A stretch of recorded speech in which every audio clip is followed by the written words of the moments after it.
और मंच पर उपस्थित अपने अग्रज कवियों को और आपकी उपस्थिति को नमन करता हूं। मेरे साथ रहने दो 3-4 लोग किसने बताया इतना लोड क्यों ले रहे हो भाई साहब? 3-4 लोग आप यार मिलके बजा रहे हो, सारे मिलके बजाओ। मैं तो वैसे भी बोलते हैं हरियाणा से हूँ, हरियाणा का आदमी थोड़ी बहुत बात से काम खुश होता है भाई साहब। ये महिलाएं बैठी हैं बहुत मन से सुन रही है, मैं प्रणाम करता हूँ। जैन जी आपको भी नमन करता हूँ, आप इतने मन से सुन रहे हो, जब से आपने एक भी बात नहीं करी, 2 महिलाओं ने भी मिलकर बात नहीं करी। ये बहुत बढ़िया कवि सम्मेलन जा रहा है। वरना एक बार तो भाई मैं सच बता रहा हूँ भाई साहब, 1-2 बार 2 महिलाओं को एक बार 20 साल के लिए एक ही कमरे में बंद कर दिया गया। तो कर लो जितनी बात करनी है। जब 20 साल बाद रिहा करा गया तो एक महिला दूसरे से बोली, अच्छा बहन बाकी बात टेलीफोन पे करी। महिला इतनी देर चुप बैठ जाए और हरियाणा के लोग इतनी देर चुप बैठ जाए तो हमारे यहाँ तो खड़ा नाच हो जाए भाई साहब। सच बता दूं हमारे यहाँ नाच बदली होते हरियाणा में, खड़ा नाच, बैठा नाच, पड़ा नाच। वो एक हेलीकॉप्टर चलाना सीख लिया, घर वाले बोले यार हेलीकॉप्टर चलाना सीख लिया, एक बार हमको भी सैर करवा दे। बोला यार तुम शोर बहुत मचा के, बोला नहीं मचाएंगे। पूरा परिवार हेलीकॉप्टर में शर्त पे बैठा दिया, कोई शोर नहीं मचाएगा। वो हेलीकॉप्टर का ऊंचाई पर उड़ा के ले गया, कोई नहीं बोला, मना कर रखी थी पूरे परिवार को। पीछे मुड़ के देखा सारा परिवार मेरा धुआं पड़ा। अरे बोला कोई कुछ तो बोलो, मना कर रखी थी, कोई नहीं बोला। उसने अपनी माँ से कहा माँ तू कुछ बोल। माँ बोली बेटा मैं अब क्या बोलूं, मैं तो जब ही नहीं बोली जब तेरा बाप नीचे गिर गया था। एक बार हाथ खड़े करके तालियां बजाओ दोस्तों, जो भी हंसना हंसाना आदत है मेरी, अपना बनाना आदत है मेरी, लोग देते हैं आवाज दे के बुलाना आदत है मेरी, आवाज दे के बुलाना आदत है। बड़े मन से सुन रहे हो। और भाई डॉक्टर कुमार विश्वास बहुत देर से निभावों की बात कर रहे थे, बहुत देर से बात कर रहे थे। एक रात अमेरिका में गुजरती है, लंदन में गुजरती है। भाई साहब ये मेरी तारीफ कर रहे हैं, कोरी झूठ, खाली पड़ा था करना। देश के कोने कोने में अगर जगरवंशी गए, मैं बाबूजी कभी कोने में नहीं, मैं किसी के कोने में जाऊंगा, ऐसा कोई अवैध रचना है जो मैं कोने में सुनाऊंगा। खानदानी घर का आदमी भाई साहब जब सुनाता हूँ मैं सुनाता हूँ, कभी कोने में नहीं सुना। पिछली बार में तो मिले थे 1 साल पहले, मैंने मफलर बांधा हुआ था गले में, बहुत खुश हुआ मेरे को देख। आज मेरा भाई, मेरा नाथ, मेरा चंदा, गले लगा लिया भाई साहब। आज मैं मफलर में मिला इनको होटल में, भाई साहब नजरें फिर ली, तालियां खुली नहीं हो जाए।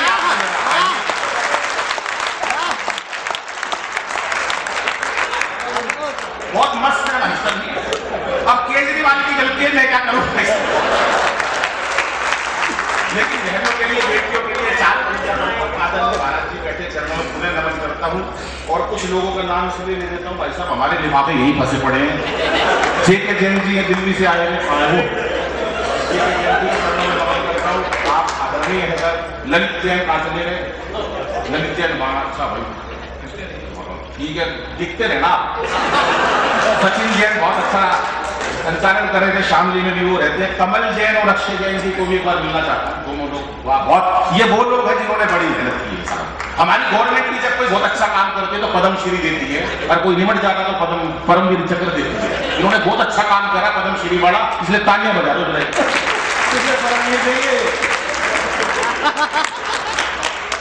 राकेश जैन जी ने कहीं पर जाना, राकेश जैन निखिल जैन, उपस्थित आचार्य जी को मैं प्रणाम करता हूं और नमन करता हूं पुण्य सागर जी के चरणों में, जो जिनकी स्मृति में इतना बड़ा कार्यक्रम हुआ। और बड़ी देर से बता रहे थे ये राजेश भाई अमेरिका गया था, मैं लंदन गया था। ये वास्तव में ही गए, मैं कहीं नहीं गया, पर ये 10 साल पहले झूठ बोलते थे भाई साहब। मैंने एक बार इनको टेलीफोन करा, मैंने कहा राजेश भाई कहाँ? बोला स्विट्जरलैंड। मैंने कहा किस लिए? बोला कवि सम्मेलन में। मुझे कितनी झूठ यार, मैं आज तक आपको नहीं गया, ये बताऊं स्विट्जरलैंड मैंने पहली बार फिर फोन करा, मैंने कहा राजेश भाई कहाँ? बोला अमेरिका। मैंने किस लिए? बोला कवि सम्मेलन में। मैंने कहा पहले स्विट्जरलैंड, इस महीने अमेरिका, झूठ की आदत होती है। मैं घर चला गया भाई साहब, घंटी बजाई, इनका बेटा आया। मैं बोला पापा कहाँ है? बोला भीतर मम्मी का 7 बर्तन मान जाए। मैंने वहीं से टेलीफोन करा, मैंने कहा राजेश भाई कहाँ? बोला कर्नाटक। तू कहाँ? मैंने कहा दरवाजा खोल, कर्नाटक के बाहर खड़ा हूं।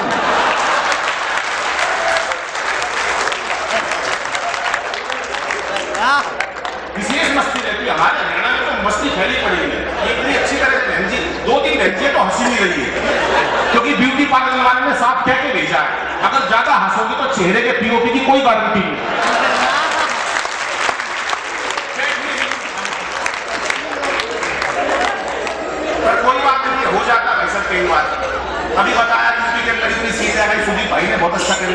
लगा यूपी में इतनी सीट क्या है। मैं बताता हूँ यूपी की सीटें कैसे आई। और उसी टाइम मोदी जी ने अमित शाह से भी पूछा, यार हमें तो उम्मीद नहीं थी यूपी के अंदर इतनी सीटें कैसे आ जाएंगी, तू बता।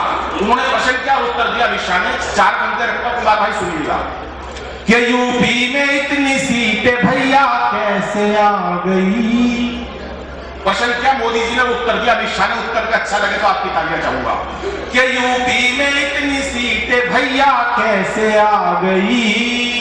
उत्तर सुनिएगा कि ट्रिपल तलाक वाली बात सबको भा गई। ट्रिपल तलाक वाली बात सबको भा गई। घर में राइट सलीम रेशमा की कई कई। घर में राइट सलीम रेशमा की कई कई। बुरके कोड फूल का बटन दबा गई। मैं तो भाई साहब यहाँ सच में भाई बैठे, अब तो खैर कोई डर की बात नहीं बनी, तो मैं डरते हुए पड़ता था कुमार भाई साहब के सामने, पर अब कोई बात नहीं है। सही मायनों में मैं यहाँ केजरीवाल से दुखी होकर आया हूँ। मैं बता रहा हूँ किसलिए भाई साहब, हर एक आदमी खुश है देश के अंदर, दिल्ली वाले परेशान है। अब ये कौन सा राज्य हो गया है, ये भी दुखी बैठा है। तालियां कब बजा रहे हो आप, इतनी बढ़िया बात की है कुमार भाई ने आप देखना साहब बहुत बढ़िया है। तो सीएम साहब मैं बता रहा हूं कि पीएम के रूप में श्री मोदी मिले हमें। यूपी की जनता कह रही होगी मिले हमें। मफलर को बांधे रात दिन वो खांसते रहे। तालियां पूरी चाहिए साहब। मफलर को बांधे रात दिन वो खांसते रहे। सीएम भी जो मिले तो वो रोगी मिले हमें। संस्कारी मंच है, बहनें बैठी हैं, माताएं बैठी हैं, 4 पंक्तियां कहता हूं क्योंकि आजकल बच्चों को गर्भ में मारा जा रहा है साहब, ये बहुत बड़ी कुरीति देश के अंदर चल रही है। 4 पंक्तियां रखता हूं बेटियों के लिए कि इसे बेटा बना पालो तो इतिहास छूलेगी। आप हंसी पर दांत देते हो, मुझे लगता है अच्छी पंक्ति पर भी उतनी दांत मिलेगी कि इसे बेटा बना पालो, इसे बेटा बना पालो तो इतिहास छूलेगी। करो विश्वास बेटी पर तो ये विश्वास छूलेगी। कभी जीवन में बेटी को नजरअंदाज मत करना, जरा से पंख खोलोगे तो ये आकाश छूलेगी। ये मीनाक्षी अमर भक्ति जहर से मर नहीं सकती है, झांसी वाली रानी है किसी से डर नहीं सकती। मदर टेरेसा लता होकर बनाया सानिया मेरी। असंभव क्या है दुनिया में जो नारी कर नहीं सकती।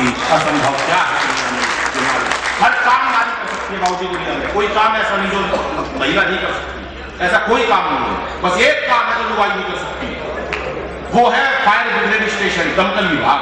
उसमें कभी कोई महिला काम नहीं करती पाई जाएगी क्योंकि आग बुझाना लुगाइया का काम है। ये तो लगा सकते हैं। और ये जो लोग ताली बजा रहे हैं यहां पर, बहन जी के घर में लगी पड़ी है। ये बात मैंने इसलिए कही, 2 मेडल जीते हमारी बहनों ने, हमारी बेटियों ने। बात बढ़िया तो आएगी। 2 मेडल जीते ओलंपिक में हमारी बेटियों ने, उन्होंने देश की इज्जत बचाई। महिलाएं लाई मेडल देश के लिए, आदमी लाए हो या संगठन, जो लाई महिलाएं लाई, आदमी कुछ नहीं लाए। उसी दिन दिल्ली में केजरीवाल साहब ने एक बयान दिया, जब 2 महिलाएं मेडल लाई, केजरीवाल साहब ने एक बयान दिया। कुमार भाई ने भी सुना वो बयान। क्या बोले उस दिन, जिस दिन 2 मेडल बेटियां लाई, केजरीवाल साहब ने दिल्ली में 2 बयान दिया। मैं भी बचपन से लड़की बनना चाहता था, मुझे मोदी जी ने रोक दिया। हर काम में मोदी। 5 कमरों का फ्लैट है केजरीवाल साहब का दिल्ली में, 1 कमरे में पूरा परिवार रहता, बाकी 4 में मोदी के खिलाफ सबूत इकट्ठे कर रखे। पता नहीं था वो कहां लिखता होगा। सुनिएगा साहब 4 पंक्तियां। इस बार मोदी जी की आज सरकार देखो, सबको उम्मीद है कि अच्छे दिन आएंगे। और केजरी जी सोच रहे हैं मेरे धर्मों के लिए कहीं आलिशान एक चबूतरा बनाएंगे। अभी उन्होंने बताया सबसे छोटी उम्र का आडवाणी हुई है कि आडवाणी सोच रहे पीएम तो बने नहीं, आडवाणी सोच रहे पीएम तो बने नहीं। अच्छे दिन कैसे आएंगे कि आडवाणी सोच रहे पीएम तो बने नहीं, लगता है सीधे राष्ट्रपति ही बनाएंगे। अब तो राष्ट्रपति वाली बात नहीं भाई साहब, अब तो इस कर में कोई राष्ट्रपिता बना दे। क्या अदानी सोच रहे पीएम तो बने नहीं, लगता है सीधे राष्ट्रपति ही बनाएंगे। और तालियां चाहिए खुल के अभी तक की सबसे ज्यादा। क्या अदानी सोच रहे पीएम तो बने नहीं, लगता है सीधे राष्ट्रपति ही बनाएंगे। और राहुल जी बोले नहीं कांग्रेस पे भरोसा, लगता है शादी मेरी मोदी जी कराएंगे।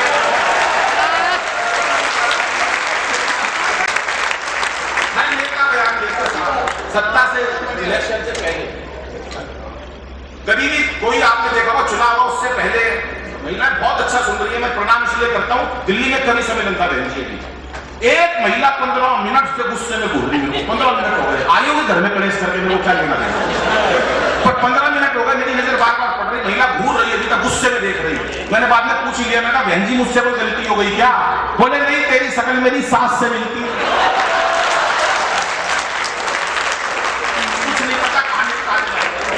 अच्छा हमारे हरियाणा में तो मक्खी मच्छर तक के हाथ से है। कुमार भाई एक मक्खी की मच्छर से शादी हो गई, शादी के अगले दिन मक्खी बड़ी जोर जोर से रोई।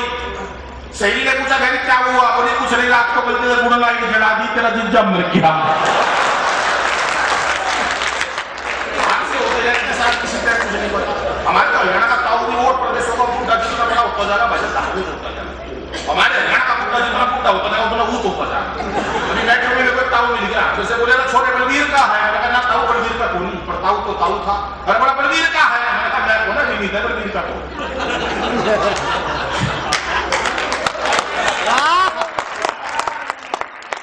अरे बड़ा बलवीर का है, मैंने कहा ताऊ 3 बार मिला चलनी में बलवीर का नहीं, ऊपर ताऊ के कहां से है? जब पूछने लगा बलवीर का है, मैंने गुस्से में कह दिया बलवीर का हूं। बोला होगा भाई बलवीर का, पर तू लास्ट तक हो गया।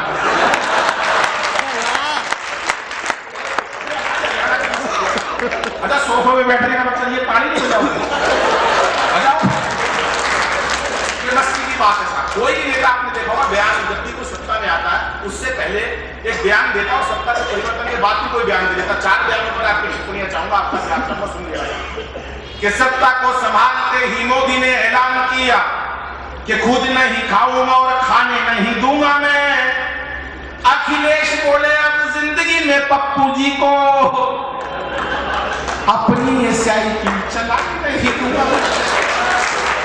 जेटली जी बोले नहीं नीतियां बना के रोज, जेटली जी बोले नहीं नीतियां बना के रोज व्यापारी को रुपया कमाने नहीं दूंगा।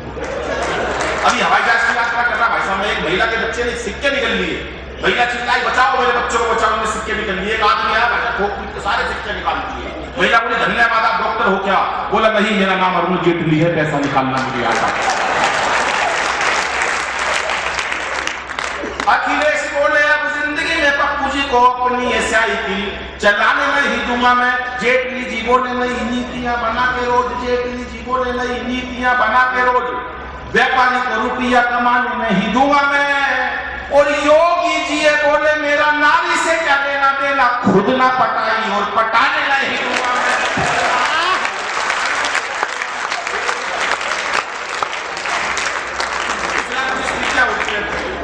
हरियाणा के बच्चे भाई साहब मस्त एक का रिजल्ट आने वाला था, पिताजी ने साफ साफ कह दी देखते रिजल्ट आने वाला, फेल हो गया, मेरे को ना बाप मत कह दियो। वो तो चाहिए था बाप नहीं कहना। रिजल्ट आने वाला था, बाप मत कह दियो। बोला ठीक। अगले दिन रिजल्ट आया, पिताजी बोले हमें रिजल्ट आया था, क्या हुआ? बोला छोड़ यार आपके साथ क्या करेगा। ये हरियाणा की मस्ती भाई साहब। वो एक और रिजल्ट आया, पिताजी बोले हमें रिजल्ट आया था, क्या हुआ? बोला सरपंच का छोरा फेल हो गया। मैंने बोला सरपंच का हो गया, मैंने तेरी पूछी है, तेरा क्या हुआ? बोला इससे ज्यादा क्या हुआ? आपको गाँव के डॉक्टर बोला सरपंच का हो गया, डॉक्टर का हो गया, महाराज तेरा क्या हुआ? बोले प्रिंसिपल तक का बेटा नहीं। मैंने बोला अपनी बता। बोला फिर पिताजी तू कौन सा प्रधानमंत्री लाग गया? तेरा नहीं बन गया। हरियाणा की मस्ती अभी, लेकिन नए नए राष्ट्रपति बने साहब आपने देखो, राष्ट्रपति साहब बिल्कुल नए बने। उन्होंने देखा है पाकिस्तान बहुत परेशान कर रहा, बड़ी समस्या है। 3-4 लोग बुलाए, बोले पाकिस्तान को कौन निपटाएगा? बोला ये 3-4 लोग निपटा देंगे, लिस्ट बनाओ। बोले भाई एक तो बुला दो बाबा रामदेव, ये पाकिस्तान को निपटा देंगे। बोले जो रामदेव कैसे निपटा देंगे भाई पाकिस्तान को? बोला जिसमें बड़े बड़े उद्योगपति निपटा देंगे। जो लाला राम बन गया बाबा रामदेव से, लाला रामदेव कह सकते हैं उनको। ये हास्य की बात है, बाबा ने बहुत बड़े काम करे, बोले बाबा ने तालियां बजाओ, लेकिन ये हास्य की बात है। बोले तो बाबा रामदेव जी को बुलाना, वो निपटा देंगे। बोला दूसरा, बोला भाई दूसरा फिर केजरीवाल को बुलाओ, केजरीवाल पाकिस्तान को निपटाएंगे। और बोला केजरीवाल साहब पाकिस्तान को निपटा ही नहीं सकते। बोला यार निपटाएगा नहीं, कम से कम दुखी तो कर ही देगा। अब बोले तीसरे मोदी जी को बुला लो साहब, अंतरराष्ट्रीय स्तर पर पहचान बनाइए, उनको बुला लो। बोला अच्छा उनको बुला लो, वो भी निपटा देगा। बोला चौथा आदमी 4 लोगों चुनेंगे बेटा। चौथा आदमी अगर आपको सुन के खुशी हो तो तालियां बजाना। चौथा आदमी भाई साहब जब 3 बुला लिए, चौथा आदमी फिर मेरे को बुलाया। ये आपको मैं इस बात आपको संबोधित करके इसलिए कह दी कि पूरे पंडाल में आपने टाई लगा रखी है। ये आपकी मैंने विशेष इज्जत करी है, पर आपने ताली नहीं बजाई।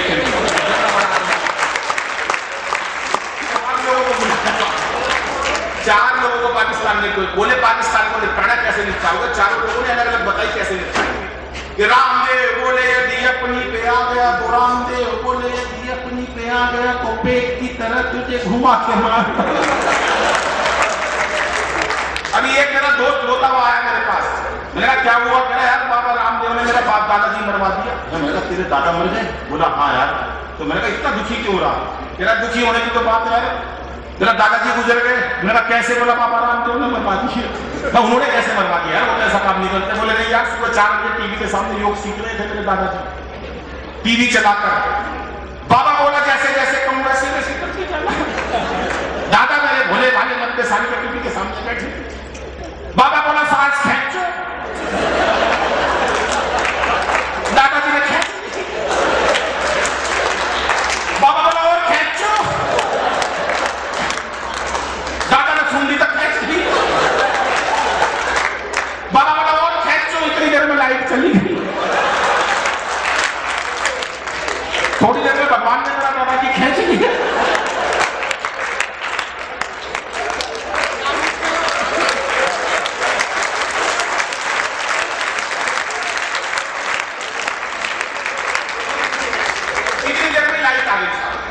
बाबा रामदेव प्रकट हुए। बोले इस प्रकार से तमाम लोगों का निवारण किया जाए। अरे बोला मेरा तो दादा का निवारण कर दिया कि रामदेव बोले यदि अपनी पे आ गया तो रामदेव बोले यदि अपनी पे आ गया तो पेट की तरह तुझे घुमा के मार डालूंगा। और केजू बोले केजरीवाल साहब, और केजू बोले अपने ही मफलर से तेरा मैं वोट दूंगा गला और दबा के मार डालूंगा।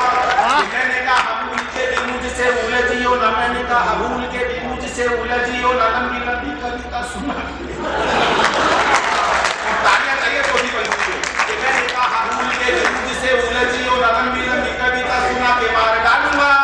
और मोदी बोले 56 इंची सीने की कसम मुझे 56 तेरे टुकड़े बना के मार डालूंगा।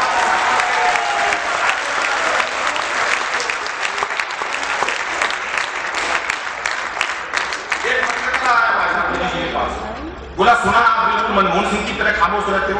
मोदी जी बोले मेरा कोई स्टेटस ऐसा नहीं है। बोले फिर आपका क्या स्टेटस है? मोदी जी बोले पत्रकार से सुनो मेरा क्या स्टेटस है।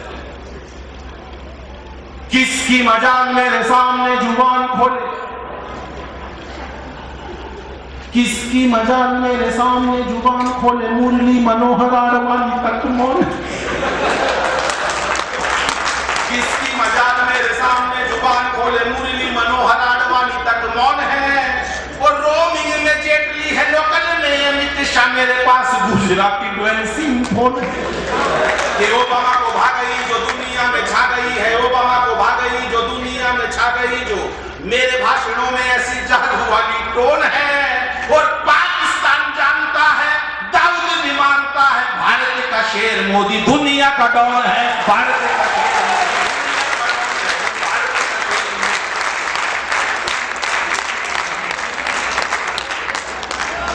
मनमोहन सिंह जी के पास पत्रकार तुरंत पहुंच गया। बोला जी एक वो नेता है तो कह रहे किसकी मजाल मेरे सामने जुबान खोले, आप क्या कहते हो? मनमोहन सिंह जी ने क्या कहा? सुने 4 पंक्तियां पढ़ता हूं साहब, हाथ से कहां से निकाला है देखिएगा। मनमोहन सिंह जी क्या बोले? बोले एक तरफ तो मोदी जो कहते हैं किसकी मजाल मेरे सामने जुबान खोले, और आप क्या कहते हो? मनमोहन सिंह जी क्या बोले? कि उनकी इजाजत के बिन कुछ बोल सकूं,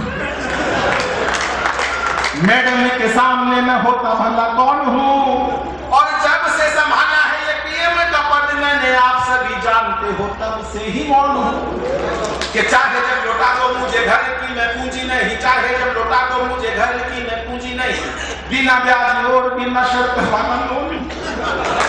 तालियां चौथी पंक्ति में चाहिए साहब कि चाहे जब लौटा दो मुझे घर की मैं पूंजी नहीं, बिना ब्याज और बिना शर्त वाला लोन हूँ, और आउट गोइंग जाती नहीं, इनकमिंग आती रही, साइलेंट किया हुआ सोनिया का फोन हूँ। अभी नोटबंदी की बात बताई साहब, नोटबंदी एक मिल गया मेरे को ऐसे, बोला परेशान आदमी, बोला यार ऐसी तैसी हुई यार, मैं रात रात में कंगाल कर दिया मोदी जी ने। मैंने कहा भाई तेरे पर काला धन होगा। बोला यार वो तो ठीक है लेकिन कम से कम मोहलत तो देनी चाहिए, एक बार मोदी जी मिल गए ना तो 4 पंक्तियां मोदी जी को जरूर दूंगा। मैं कहा मोदी जी मिल गए तो 4 पंक्ति क्या कहेगा, लेकिन पहले मेरी एक बात सुन ले। बोला क्या? मैंने कहा देख मोदी जी किसी भी काली चीज को नहीं छोड़ देंगे, सब नसीब कर देंगे, चाहे कोई सी भी काली चीज हो। बोले ऐसे कैसे कह सकते हो तुम? मैंने कहा देख मेरा उदाहरण सुन और आपकी कालियां चाहूंगा साहब जो मैंने उसको बताई। मैंने कहा मोदी जी हर एक काली चीज को सफेद कर देंगे। बोले कैसे? मैंने कहा देख अमेरिका का राष्ट्रपति काला था, गोरा था, ये मोनिका ध्यान में मिलने गई पहले काली थी, बुरी कर, ये मोदी जी की ताकत है। मैंने कहा लेकिन एक बात सुनो, तेरे पास काला धन होगा लेकिन कुछ भी कह लो यार। बोला यार मेरी ऐसी कैसी करती मोदी जी ने, 4 पंक्तियां पढ़ूंगा अगर मोदी जी मेरे को मिल गए तो मैं उनके सामने कहना चाहता हूं। मैंने कहा क्या कहेगा? सुनिए, एक छंद पढ़ता हूं उसके बाद एक कविता के बाद अपना स्थान लेता हूं, सुनिएगा साहब। कि क्या पता तारा तो रात हो जाएगी ऐसी बात, एक फरमान से ही सड़क पे ला दोगे, और हमें क्या पता थी ऐसी कड़क बनेगी चाय, एक घूंट में ही सारी जीव को जला दोगे। जियो मेरे लाल की आशीष अंबानी के लिए जियो, जियो मेरे लाल की आशीष अंबानी के लिए, बाकियों को चाय वाली के लिए। अब फिर वही तालियां चाहिए साहब सबसे ज्यादा वाली कि जियो मेरे लाल की आशीष अंबानी के लिए, बाकियों को चाय वाली के लिए क्षमा दोगे, और आपने लुगाई छोड़ी, देश का कसूर क्या है, लगता है धीरे धीरे सभी की छोड़ा दोगे।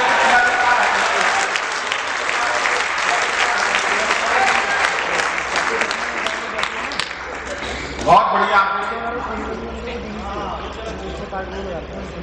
17 सैनिक मार दिया हमारे 17 सैनिक। उसके बाद मोदी जी ने सर्जिकल स्ट्राइक करा जिनका सबूत मांगा केजरीवाल सामने, 39 हम मारे गए वहां पर। परेशान हो गए वहां के राष्ट्रपति, अपने मिलिट्री चीफ को बुलाया, पता करो हिंदुस्तान इतना बड़ा देश है, कौन से प्रांत वालों ने सर्जिकल स्ट्राइक करी, कौन से वो बहादुर सैनिक थे। तो हमारे तो हरियाणा और यूपी एक ही बात है साहब। वो बोला जी मुझे पता कहाँ के सैनिक थे। बोले कहाँ के थे? बोले हरियाणा के सैनिक थे जिन्होंने मारा। बोला हरियाणा के थे, तेरे को कैसे पता हरियाणा के सैनिकों ने सर्जिकल स्ट्राइक करी? बोला जी एक सैनिक दूसरे से कह रहा था मार साढ़े का रेट का। तो मेरी तो तभी तसल्ली हुई है। बोला अब एक ही भलाई है, मोदी जी से माफी मांगते हैं। उन्होंने मोदी जी को फोन करा, मोदी जी दोनों देशों में प्यार जोड़ लो, कभी झगड़ा नहीं करेंगे। मोदी जी बोले कोई बाकी नहीं है। बोले जी हाथ जोड़ते हैं? मोदी बोले कोई हाथ नहीं जोड़ना। वो बोले पैर छूते हैं? मोदी बोले छू, पैर तो छुआओ कम से कम। बोले अब एक 4 पंक्तियों के अंदर निवारण कर दो मोदी जी, हम दोनों देशों का प्यार कैसे जुड़ेगा? मोदी जी बोले मैं बिल्कुल नहीं करूंगा निवारण, निवारण करना होगा ना तो टेलीफोन से करूंगा, और वो भी अनिल के पास टेलीफोन मिलाऊंगा। बाबूजी सुन लो, आपने टाई लगा रखी है। फिर सवेरे 12:30 बजे मोदी जी का रात को मेरे पर टेलीफोन आया, अनिल भाई प्यार जोड़ना चाहता पाकिस्तान। मैंने कहा सर जोड़ लो, कोई दिक्कत नहीं है। बोले प्यार तो जोड़ लूंगा भाई, कोई दिक्कत तो नहीं होगी। मैंने कहा कोई दिक्कत नहीं होगी सर, आप दोनों देशों में प्यार जोड़ो, तरीका मैं बताता हूँ। बोले क्या तरीका? मैंने कहा 4 पंक्तियां सुबह पाकिस्तान के राष्ट्रपति को सुना देना जिससे दोनों देशों में प्यार जुड़ जाए। बोले क्या? मैंने कहा सुनो कि जो भी है टकरार की बातें दिल से सभी भुला देंगे, ठाका आना चाहिए और आपकी तालियां आनी चाहिए। 4 पंक्तियां सुनाता हूं साहब कि जो भी है टकरार की बातें दिल से सभी भुला देंगे, और पाक से दुल्हन आते ही सारा कश्मीर सजा देंगे, और सुन ले पाकिस्तान प्यार का यही रास्ता बाकी है, तुम अच्छी सी लड़की देखो हम राहुल गांधी ब्याह देंगे।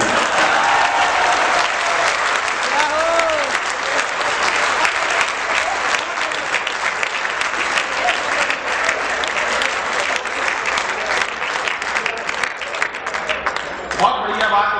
कुमार भाई बहुत खुश है इस बात से कि कम से कम राहुल गांधी की शादी हो रही है, और उन्होंने पीछे समाचार भेजा है कि अगर राहुल गांधी की शादी हो तो हमारे चेहरा कितना भी तकरार है केजरीवाल साहब से, घोड़ी के पीछे केजरीवाल को बिठवा देना, वरना कहीं ना कहीं धरने में बैठा है। तालियां खुल के नहीं बजा इस बात की, अच्छी बात।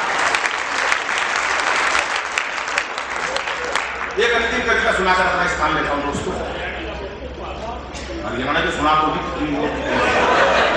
वो एक साथ एक को सुना देता हूँ। एक दादी अपने पोते को खिला रही थी, मेरा लाल मेरा चंदा, वो खिलाते खिलाते हाथ से छूट के नीचे गिर गया बच्चा। अब बच्चे के चोट लग गई, पहले तो खिला ने चढ़ा लिया मेरा चंदा मेरा लाल, वो लाल हाथ से छूट के नीचे पड़ा बुढ़िया की। चोट लग गई, बहू आई और अपनी सासू माता से कहने लगी, सासू माता तेरी वजह से मेरे बेटे का चोट पहुंची, आज के बाद मेरे बेटे का हाथ मत लगा दिए। कि वह सास भी छठी हुई थी मुरादनगर की। पुलिस सुन लेगा मैं तेरे बेटे का हाथ नहीं लगाऊंगा और तू मेरा ललित मत छेड़ दिए।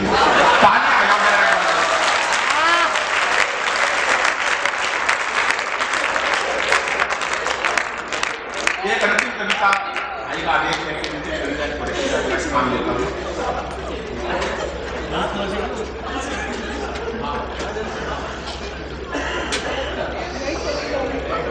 दोस्तों संस्कारों का मंच है, सुदीप ने बहुत अच्छी एक रचना पढ़ी शहीदों की। मैं एक कविता 2-3 मिनट की कविता पढ़ता हूं कि हम लोग आज देश में वृद्धाश्रम बनने लगे हैं। हम लोगों के लिए बहुत बड़ी कुरीति है समाज के अंदर, बहुत बड़ा अभिशाप है कि हिंदुस्तान जो विश्व गुरु बनने जा रहा है, जिसकी संस्कृति को तमाम वर्ल्ड ने अपनाया, तमाम दुनिया ने अपनाया, आज हम लोग उनकी संस्कृति अपना रहे हैं। वो लोग हमारी संस्कृति की तरफ भाग रहे हैं, लेकिन हमारी संस्कृति में कुछ दोष आए हैं कि हमने बेटे को घर में मारना शुरू कर दिया है, हमने माँ बाप को घर से बाहर निकालना शुरू कर दिया है, हमने कहीं ना कहीं माँ बाप को वृद्धाश्रम में भेजना शुरू कर दिया है साहब। तब मैं माँ के लिए एक छोटी सी कविता 3 मिनट की मोहित वाली 3 मिनट की कविता। 6-7 साल का बच्चा, मां नहीं रहती, बीमारी के कारण मर जाती है। घर में एक बच्चा है 6-7 साल का, पिताजी ऑफिस में चले जाते हैं, उसके मन में जो उमंग उठती है मां के प्रति। कविता का सुनाने का केवल इतना सा है कि दोस्तों जो लोग माँ बाप को भूल जाते हैं, माँ बाप से दूर चले जाते हैं, कहीं ना कहीं माँ बाप के प्रति प्यार नहीं रहता, उनको अपने बचपन तक पहुंचाना चाहता हूँ। कविता का उद्देश्य, ये सब संस्कारी लोग हैं, अपने माँ बाप की खूब इज्जत करते हो आप लोग, लेकिन फिर भी कहीं ना कहीं ये बात टच कर गई तो मेरा आना सार्थक होगा। सुनिएगा साहब, बच्चा क्या कहता है जब बच्चे की मां नहीं होती तो बच्चे को कैसा दर्द होता साहब, सुनिए। काश मेरी भी मां होती, काश मेरी भी मां होती, तो सपने रोज संजोती, काश मेरी भी मां होती। अब न किसी की आंख का तारा, कौन कहेगा राज दुलारा, अब रूठूं तो कौन मनाए, मेरी गलती पर समझाए, बिन माँ बाप के बचपन सुना, बुझ गई ममता की ज्योति, काश मेरी भी मां होती, काश मेरी भी मां होती। घर में बच्चा अकेला है, बच्चे को ताप चढ़ जाता है। हम लोग बड़े हैं, उम्र में बड़े हो जाते हैं, पद मिल जाता है, शौहरत मिल जाती है, दौलत मिल जाती है, उसके बावजूद भी कहीं ना कहीं माँ का प्रेम, माँ का चाहना मन में रहती है, चाहे कितनी बड़ी उम्र का व्यक्ति होगा साहब। और जब तबीयत खराब हो जाती है तो एक मन में एक बेचैनी रहती है कि काश मेरे पास कोई होता। बच्चे के बुखार हो जाता है, कैसी बच्चे की फीलिंग रही होगी, कैसी कल्पनाएं रही होंगी, सुनिएगा साहब। कि कल जब मुझको ताप ने घेरा, कल जब मुझको ताप ने घेरा, भर आया पागल मन मेरा। बहन जी 2 मिनट बैठो, माँ की कविता आपको समर्पित है, माइक के चल देगी तो फिर किसको सुनाएंगे। कि कल जब मुझको ताप ने घेरा, भर आया पागल मन मेरा, लिटा गोद में दवा पिलाती, लोरी गाकर मुझे सुनाती, मेरा ना डरना जाए, पास मेरे वो सोती, काश मेरी भी मां होती। बहुत हम माँ को देखा करते हैं, माँ बाप को साहब, पति घर पे जाता है, बच्चा काम पर जाता है, माँ बाप से बिना बोले चला जाता है, माँ सारा दिन राह देखती है, सीधा अपने ड्राइंग रूम में, अपने बेडरूम में अपनी पत्नी और बच्चों के पास चला जाता है। साहब अगर कहीं अपने भूल को दूर करना हो तो आओ, तो अपने माँ बाप से मिलकर आओ, मिलने आओ, और जब जाओ तो माँ बाप को बोल कर जाओ तो माँ बाप से कि मैं कहीं अपने काम पर जा रहा हूँ, आपको काम में हमेशा बरकत मिलेगी। और दूसरी बात, अपने माँ बाप को उनकी सामर्थ्य अनुसार, अपनी सामर्थ्य अनुसार उनका खर्चा जरूर दो। और तीसरी बात, कभी भी अपने माँ बाप से ऊंचे स्वर में बात मत करो। बहुत पढ़ लिख लिए हम साहब, कंप्यूटर इंजीनियर बन गए, हम लोगों को बहुत कुछ चलाना आता है, माँ बाप को नहीं आता होगा, बहुत सारी बातें नहीं पता होंगी, तब भी माँ बाप को कभी भी भाषा में ऊंचे स्वर में बात मत करना, कभी भी माँ को खर्चे से मोहताज मत करना। और जब घर से जाओ और आओ तो माँ बाप को बोल के जाना, क्योंकि माता पिता अनमोल खजाना, माता पिता अनमोल खजाना, इनका प्यार ना कभी भुलाना। कष्ट यदि तुम पहुंचाओगे, कष्ट यदि तुम पहुंचाओगे, याद करोगे पछताओगे, कीमत तभी पता चलती है जब वो चीज नहीं होती। काश मेरी माँ होती, काश। धन्यवाद।